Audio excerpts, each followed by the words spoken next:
嗨，我是时间的修理匠。本期的修表视频作业呢，给大家带来的是一枚建金的自动机械腕表，欧米茄的星座。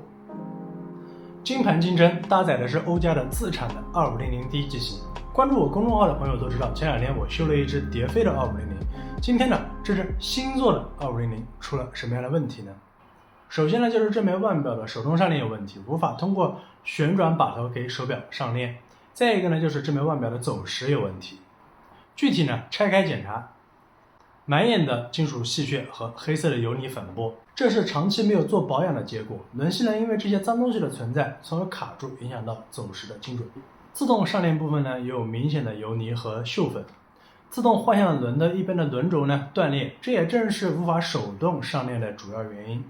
继续拆解，秒轮的轮轴上也有一层淡淡的粘稠状油液，这很可能是之前的保养的过程中使用了不当的润滑油。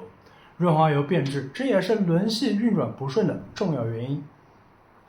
到这里呢，这枚腕表的问题检查呢也就结束了。这枚腕表需要做一个常规的保养，再加上更换掉损坏的自动换向轮。现在呢，这枚腕表的走时已经恢复了正常，摆幅呢能够维持在300左右，日差呢正6秒左右。手动上链呢也恢复了正常。关注点赞，我是时间的修理匠。